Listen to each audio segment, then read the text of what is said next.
সারা দেশের ৬৪ জেলার ক্রিকেটাররা ১৬ দফা দাবি নিয়ে উপস্থিত হয়েছেন বাংলাদেশ ক্রিকেট বোর্ডে।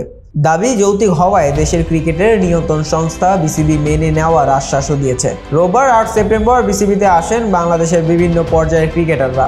তারা ১৬টি দাবি সম্বলিত বাংলাদেশের ৬৪ জেলার ক্রিকেটার্সের পক্ষ থেকে দাবিসমূহ লিফলেট নিয়ে আসে। লিখিত আকারে এগুলো জমা দেন বোর্ডে।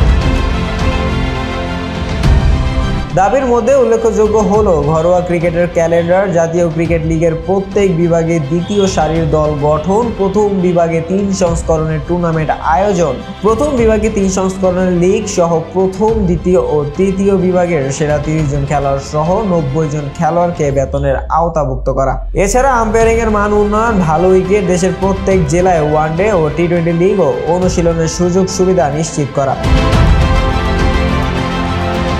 বিসিবি বেতনভুক্ত কোচ যেন কোনো একাডেমিতে কাজ না করেন। ঢাকার প্রথম বিভাগ লিগের ম্যাচ যেন অনলাইনে সরাসরি সম্প্রচারের ব্যবস্থা করা হয়। ক্রিকেটার্স ওয়েলফেয়ার অ্যাসোসিয়েশনকে কোয়াব নতুন করে পুনর্গঠন ও স্বাধীনভাবে কাজ করার সুযোগ দেওয়া। রেজিস্টার্ড কোনো ক্রিকেটার চোটে পড়লে ক্রিকেট বোর্ড যেন তাদের চিকিৎসার দায়িত্ব নেয়ার দাবি জানিয়েছেন তারা। মিরপুরে সংবাদ মাধ্যমের মুখোমুখি হয়ে প্রথম বিভাগ ক্রিকেট লিগের খেলোয়াড় রিয়াজুল রিয়াদ গণমাধ্যমে বলেন, অনেকদিন ধরে অনিয়ম হয়ে আসছে। যদি বিসিবি আশাবাদ ব্যক্ত করে তাহলে আমরা আশা করছি দ্রুতই এই সমস্যার সমাধান হবে। ক্রিকেটার আসাদুজ্জামান বলেন, আমরা চাই কোয়াবকে নতুন করে পুনর্গঠন করা হোক। এই কোয়াব আসলে ক্রিকেটারদের অনেক কিছুই জানে না, আমাদের সঙ্গে কখনো কথাও বলেনি।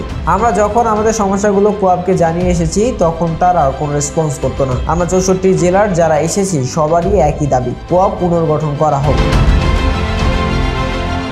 বিসিবির নতুন পরিচালক নাজমুল আবেদিন ফাহিম ক্রিকেটারদের এসব দাবিকে যৌক্তিক মনে করেন। তোমাদের যে দাবি আছে সেটার ব্যাপারে এখন ক্রিকেট বোর্ড কি করলে আমার লাভ হবে বা তোমার লাভ হবে সেটা নয়, কি করলে ক্রিকেটের লাভ হবে সেটা দেখা। সেটার জন্য যা যা করা দরকার ক্রিকেট বোর্ড সামর্থ্য অনুযায়ী সেই জিনিসটা দেখবে। তোমরা ক্রিকেটারদের উদ্দেশ্যে একটা ব্যাপার নিশ্চিত থাকতে পারো, ক্রিকেট বোর্ড তার সামর্থ্য অনুযায়ী তোমাদের পাশে থাকার চেষ্টা করবে। তোমরা ক্রিকেট খেলে যেন নিজেদের মেধাকে প্রেজেন্ট করতে পারো, নিজেদের মেধা অনুযায়ী যেন মূল্যায়ন হয়। তোমাদের সব দাবি হয়তো এখনই পূরণ করা সম্ভব নাও হতে পারে, তবে আমাদের ইচ্ছে থাকবে তোমরা তো বটেই যেন ক্রিকেটের লাভবান হয়।